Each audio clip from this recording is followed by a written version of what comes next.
Welcome to VCR, a vintage cinema rewind. We're bringing old movies to new viewers. I'm Blake. I'm Jason, and we're a pair of invalids, and we're talking about 1997's futuristic gene-edited sci-fi movie Gattaca. Yeah, Happy New Year! Oh yeah, Happy New Year! I forgot about You just that. dove right into it. I was like, all right, we're doing it.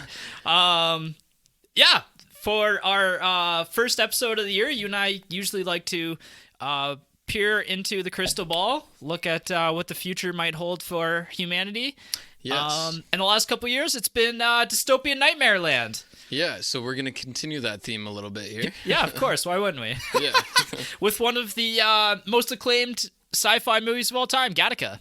Yeah, and I feel like it's like under the radar for a lot of people, but then it's very much on the radar for everyone's sci-fi, and even we haven't watched it until now. Yeah, there's like two camps that you're in. Yeah. You're either like a hardcore ride or die sci-fi fan, like I'm talking like seen every Star Trek season, you know what Gattaca is. Yeah. And then there's like the other side of people like you and I who love like sci-fi but aren't in love with sci-fi. Like, you know, like we like actiony sci-fi, right? Yeah, and we cover so much ground outside of sci-fi that it's hard to go super in depth all the time into sci-fi right away. Yeah. And just other people who like maybe like aspects of sci-fi but wouldn't go out of their way to watch a sci-fi movie. Yeah. And this one falls into a weird camp because it's really cool. I'm really glad that you and I get to talk about this one because it's a sci-fi movie, but it doesn't follow necessarily the DNA of a sci-fi movie. Good little pun there. Thank you. Yeah, it's it doesn't have all the violence and like action and like sexiness of traditional sci-fi, or at least like mainstream sci-fi. So yeah, it goes more character driven and story based. Yeah, and I want to talk a little bit more in detail about that when we get to the who is this movie for part. But before we get started and dive into plot, do you want to say that we're trying a new format for the podcast for the next couple months? We'll see how it goes. Just a small change, really. Yeah, we're going to break the episode into two and release them on a weekly basis instead of bi-weekly. So the first part's going to be kind of the opening primer that we've done on our episodes regularly, kind of explaining, giving a rough outline of the plot, talking about the characters, people you may know, who this movie is for, when to watch, where to watch, all of that sort of thing. So you don't necessarily have to watch the movie going into this episode, and you really get the experience of deciding whether or not the movie's for you. Yeah, it's like us, like when you and your friend are like just telling each other oh, I just watched this awesome movie, you should check it out, like, and you don't want to spoil it too much. That's basically what we're doing there. Yeah, exactly. And then the second part's going to be really the second part of our regular episodes, which is going into our discussion of our favorite scenes, favorite quotes, and then all of the behind the scenes action. Yeah. So yeah, this is part one of Gattaca, and we'll get started with the plot, I think. Yeah, so our main character, Vincent, is a natural-born baby in a world of perfectly edited peak humans. He's out to prove everyone wrong with the help of a slightly imperfect peak human, Jerome, who lends him his name to get ahead and try and make it to space. It's a little bit more than name, too. It's DNA. Yes, it's every aspect of his personality and life. Like, He has to become Jerome, essentially. Yeah, which is, I don't think we've seen, like, a case like that in sci-fi before, so this is, like, a fairly unique proposition. No, there's movies that explore, like, exchanging identities or something like that, but like not in this way. Identity, yeah. Yeah, and this one's very unique in the way that it approaches that. Yeah, because like I feel like a lot of the time someone will just craft an identity that could be real but isn't even close to real. Yeah. Or like or even like the prestige aspect of personalities and identity. And I can't really talk too much more about that if you haven't seen it, because it's an awesome movie that you need to see. It's very unique. Let's just get into characters and people you may know. Yeah. So the film really is through the lens of Vincent Freeman, who is also dual playing as Jerome Morrow, or as I guess using the identity of Jerome Morrow. So he's considered an invalid, is what they call the natural born babies, who haven't had their genes altered to remove any imperfections, any maybe diseases down the line, that sort of thing. I guess the word eugenics may be relevant there. Very much so, yeah. Probably describing and better than how I could. Vincent's played by Ethan Hawke, which if you're into like maybe art house movies and smaller budget movies, you probably know Ethan Hawke. I feel like everyone knows him or has seen him in something, and then like they're like, "Oh, I know that guy." Yeah, he's a very prolific actor. Yeah. That you might know him from things, and I'm gonna list off some of his movies, but like prolific actor is maybe an understatement because he's been in 84 movies since he started, which is about 40 years ago. So he's been in about 2 movies every single year. Yeah, most of them are like any of his that I've seen, I've fucking loved. Yeah. Like, so this year he had The Black Phone, which I saw in theaters. It's based on a Joe Hill book. Oh, no way. Yeah, you were telling me it was pretty about good. that. Yeah, it was a pretty good horror movie. He did Training Day, which is probably his most famous movie, beside what's his name? Denzel. Yeah, Denzel Washington. Yeah, Denzel and him in Training Day, like that's peak Denzel, I think. Yeah. And for like Ethan Hawke, who again, like I don't know how well he was known in 2001 when Training Day came out, but like that must have been huge for him. Yeah. And they just like their dichotomy was so awesome to see. That's my friend Viraj's favorite movie, so shout out to him. Yeah. He was also in the Before series, so Before Sunrise, Before Sunset, and Before Midnight.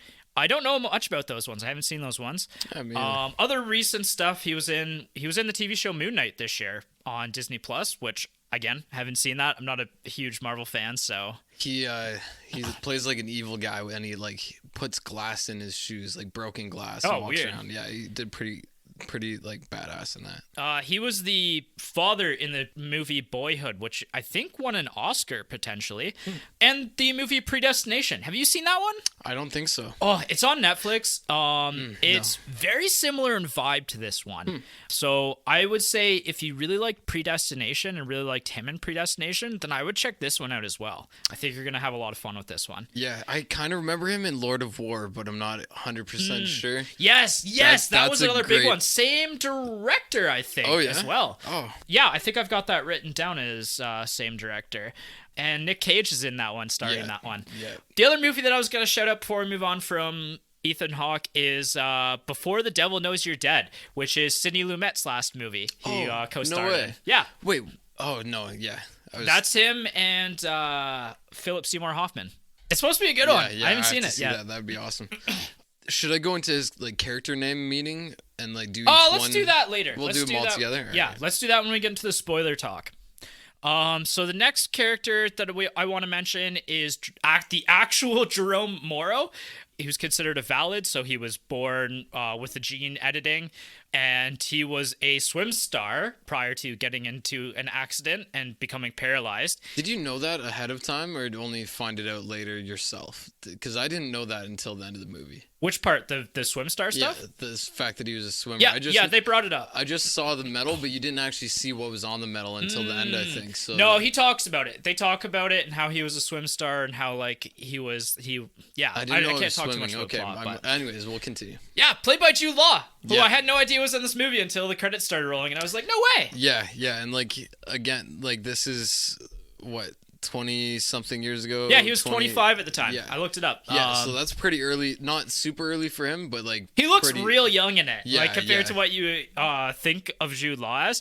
He who you may know from, and these are kind of where I know him from. He plays Watson in the Guy Ritchie, Robert Downey Jr. Sherlock Holmes series, which is a really fun series. It's got that Guy Ritchie kind of humor and style to it. So great series. Movie. Yeah, and he's also in Fantastic Beasts. Yes, Fantastic Beasts is the other one I was going to mention. He's Dumbledore. Yeah, and then there's another like very little known one that I want to mention. It was 2013. Dom Hemingway, that would be a phenomenal movie for someone who just loves Jude Law to go watch. He just plays like a deranged bank robber. He's not deranged, but he's such a unique character in that. Like, I've never seen a character like that before, and he just kills it. Like deranged, as in like Jeremy Renner in The Town, or no, it's more like he's just super gangster, and like the way he thinks is he's just so vulgar and like disgusting while still being like super classy about it. I don't know. Interesting. Yeah. So kind of like Jeremy Renner in The Town. Oh yeah. I'm trying to remember him specifically in The Town. Man, Jess, I watched it recently. It's a great movie.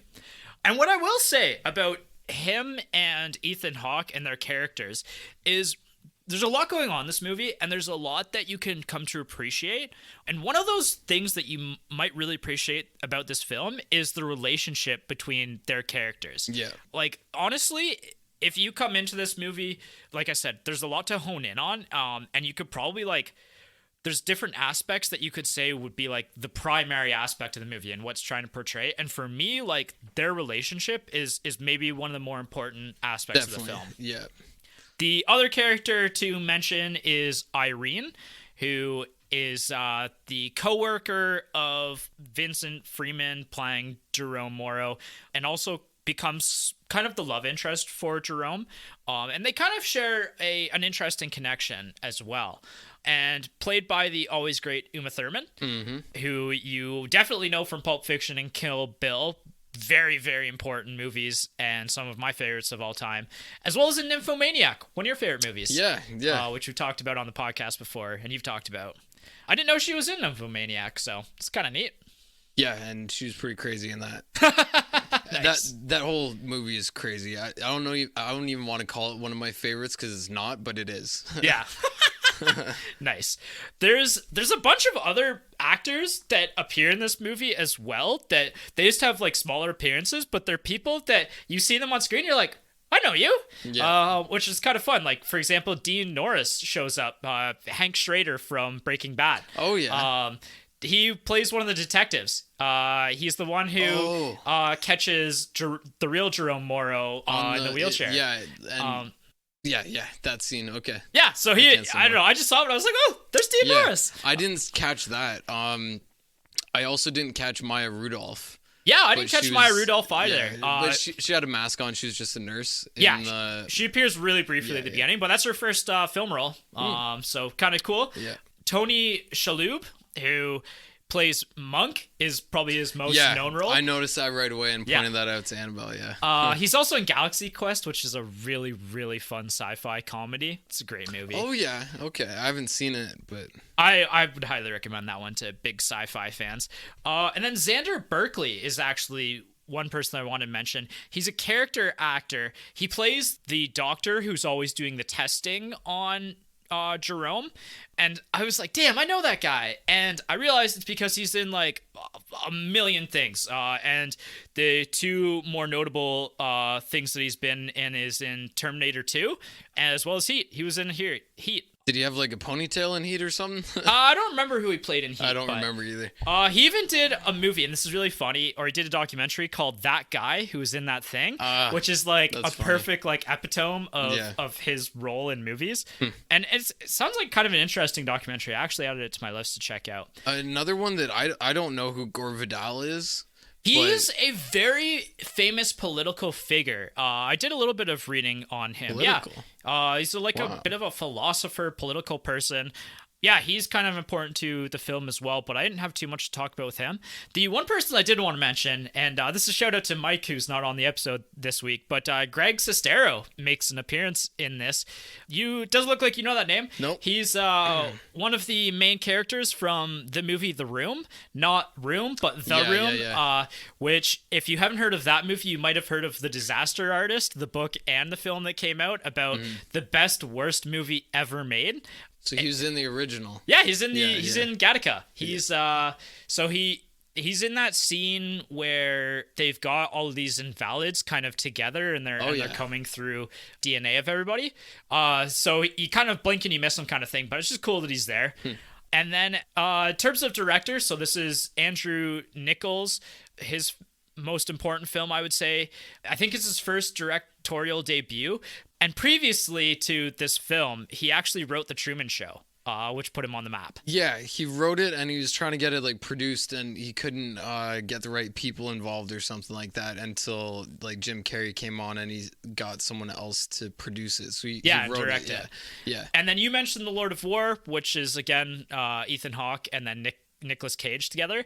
The other two recent movies that you may have watched in the last 10 years are In Time and The Host. I haven't seen either of them, but I know both of them. I can picture the general trailers of each of those. In Time is like a sexy version of Gattaca, sort of in a like not related to, it's sci-fi, but it's not like it's about time though. He actually wrote and directed both of them, right? Unreal. And, I liked In Time. And so he called In Time basically the bastard child of Gattaca. Which makes a lot of sense. Yeah. So who's this movie for? This is a really interesting discussion. I think this is maybe going to be my favorite part of the discussion of the podcast, because like it is a sci-fi and it's something that sci-fi nerds are going to love, but it's a sci-fi, but like the sci-fi isn't the main point of the movie. It's low sci-fi compared to high sci-fi. Something like that. It's like it's not like high adventure fantasy like sci-fi. Don't think Star Wars going into this one. Like so the way I would describe this is it's like a neo-noir film that almost feels more like The Shawshank Redemption, Good Will Hunting, and Blade Runner combined. And I think if you like Blade Runner, that you're really going to like this as well, because it's kind of like a big ideas movie. Yeah, it could be even like almost like a prequel in a sense, not actually in any way, but like it's like this is like what happened to humans before the replicants. Yeah, before we expand, because this is only like, what year is this set in? Like 2038 or something like that? I don't remember if they. I don't know if they say that, but it's like it's in a world that isn't far from us. Yeah, far from us, or essentially. Far from 1997, even really. Yeah, exactly. It's a movie that could take place like 20 years in the future if like science progressed really quickly. And so like it's a movie it's a thriller first, I would say, and one of the central themes of the movie is hope, in my opinion. And so that's where like I honestly think it's similar to Blade Runner and Shawshank Redemption in that regard. And it's also like watchability, I think, similar to Shawshank. Or like this is a movie that I'll probably come back to like every 5 years. Yeah, I don't think many other people would come back to this a lot, like the average watcher, but like it is very good for people who like movies and like are willing to look past just the surface of the movie, because just on the surface, I think it's not aged or dated, just because it's not as exciting and thrilling as like people who only watch like post 2000s, like 2010 movies, like more modern stuff. It feels like an old movie. Yeah, but nothing, when you're watching it, nothing really makes it feel that old. Right. It's complicated there. It's just a slow burner. Yeah, it's just a slow burner, and that's where the average moviegoer isn't gonna love it. And I wouldn't say it's like got bad pacing. It's just a slow burner. Yeah. And it's also kind of a mystery, but I wouldn't say the mystery element is like a central point to the plot. Like it is. It gets things going. Like it's like there's two types of mysteries that I was thinking about this.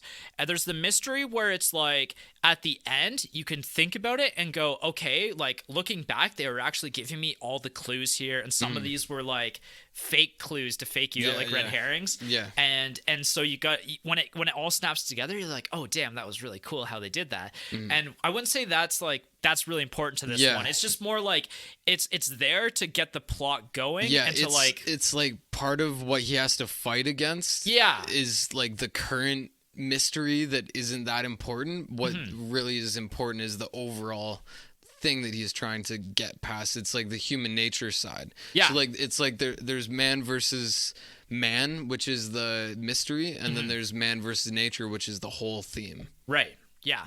Or man versus man. They're both man versus nature and man versus man kind of. Anyways. Yeah. The other thing is like obviously we said already that it's like a dystopian future film. but it's really cool and unique in the sense that it's that, but it's with the 1960s aesthetic. And it's similar to like the Fallout video game franchise, which is really cool. I've never seen that in film before, and obviously I've played those games. So it felt cool kind of transitioning into like a pre-nuclear war version of that. Yeah, I see what you mean. Yeah, because it's like they've stuck with the like Mad Men aesthetic. Yeah. But it's the future, and they just decided like this was humanity's coolest aesthetic, and we're just gonna go with it. Yeah, so if you like classic cars, there's so many cool cars. We'll probably talk about that when we get to a little bit more in-depth discussion about the movie, but I just kept throughout the movie I just kept being like, damn, that's a nice car. Yeah. The other thing that I think that a modern audience might come from for this one is actually Black Mirror. There's a bit of a renaissance with this kind of movie with the Black Mirror TV show and how popular that is. Yeah, and there has been like a few more since then that are like in that realm. Yeah. Even like other shows like Upload, which is like more of a funny version. Yeah, and, it's very satirical version. Yeah. So yeah, like I would definitely say that's those kind of audiences that are modern would like this. Yeah, exactly, because it's so similar in tone, and it's also like in a not too distant future, this could be what happens to humanity if we continue to like go to the extreme of one area of science. Yeah. The one thing I will say is it's less knife twist ending that Black Mirror episodes usually have. It's more kind of like a profound experience. Yeah, it's nice. There's a lot of suspense and like you're on the edge of your seat, but it's for like a whole other reason, kind of. And then in the end, you're like everything worked out, kind of. Yeah, exactly. Anything else? Anybody else you think this movie is for? If you've read A Brave New World, again, it is just sci-fi. But like A Brave New World is probably the closest piece of fiction to this. It is probably like there's one area like this is like directly from A Brave New World basically, but with a whole other storyline going on. I wonder if you could almost recommend this to people who enjoy reading, because there's a heavy narration throughout the movie. It kind of feels like a visual book almost, right? Like it feels like this could have been adapted directly from a novel. Yeah, 100%. Like almost like if you took a different character completely in A Brave New World and just went through what his life would be like, that's what Gattaca is. Yeah, cool. So when to watch? I think this is because there's so many ideas going on throughout this movie. It's one that I think you got to be really paying attention to. It's something that you go out of your way to, like, you want to have kind of a profound experience. You want to think throughout the movie. You want to feel something. You want a movie to make you feel something, and that's definitely this. As an introvert, I think we're both kind of introverts. I think this is maybe the first time I've ever said this on our podcast, but I think this movie is a good solo watch. It's a good movie that you get through it and you kind of experience what the movie is trying to make you experience. And then afterwards, like, it's a movie that I could see myself sitting back after watching this in my chair and just kind of sitting there by myself and thinking about, like... Yeah, like it hits you in like a deep spot where you just want to sit there and... be introspective a little bit. Yeah, exactly. So it's kind of it's unique in that sense. Like if in 1997 I was at the point I was at an age where I wanted to go see this, I think going alone and seeing it at the theater and just sitting there for unreal. Like 5-10 minutes afterwards and just thinking about it would have been a really cool experience. And then where to watch. So we always find our movies on Just Watch because it's a real awesome website for finding where movies are streaming. So we always recommend that for where to find our movies. Right now, it is streaming for free on CTV, which has ads. I don't know if there was maybe 6 ad breaks throughout the movie. It wasn't too bad. And honestly, this movie... because of, I think, the budget of this movie, it kind of feels like a TV movie a little bit. And so I wasn't as bothered by the ads in it. Yeah. Wait, the ads in... Oh, you were watching... Okay, yeah, I watched it with ads all right. through the CTV app, so... I was like, I completely missed the advertising throughout this whole just movie. Just like the hardcore advertising they had pitched throughout the movie. Yeah. really didn't take away from it. They could have went that way, like Blade Runner, where they have where they have the future or Fifth Element, where like that's like where this could have gone. Except I think these peak humans don't need all that. Right. They might have like written that out. The way they've eliminated bad parts of humans and kept all the good ones and amplified them is very like narrow, and so I don't think these people need to be advertised to and stuff like that. Know what I mean? Right. Yeah, and that's it actually for our primer. So if you're interested in going and check this one out, I think you know who you are at this point. I enjoyed this movie. I'd recommend it to people. And a relatively large audience I'd recommend this to. Like, is everybody gonna love this? Not necessarily if you're not into slow burners, but otherwise. Yeah. Did you have a partner factor? Yeah, Jess watched it with me, and she enjoyed it as well. So, and she's not somebody who necessarily gets too fussed about Sci-fi pacing. Oh, pacing. Okay. Yeah. Yeah, that was Annabelle's only complaint. She had watched it previously. She didn't want to watch it again just because of the pacing. Yeah. Whereas Jess, basically, when we wrapped it up, she was like, that wasn't really a sci-fi. That felt like more like a thriller to me. And yeah, that's where like it would be a good intro sci-fi movie. Yeah. If someone can handle the pacing. Yeah, exactly. Like, it's a movie that you could watch with your grandparents. Yeah. Whereas, like... It wouldn't trip them out too much. Yeah, exactly. It wouldn't be like Interstellar or like one of those where it's like, whoa. Yeah, for sure. Or like Planet of the Apes, like old school Planet of the Apes or something, where you got to be on board with like some fantastical elements. Yeah, exactly. Yeah. All right, so that's it. Yeah, so let us know what you think about the change in format at this point, but we're going to cut it off here, and we'll see you guys in a week for the in-depth discussion of the film. Yeah, looking forward to that.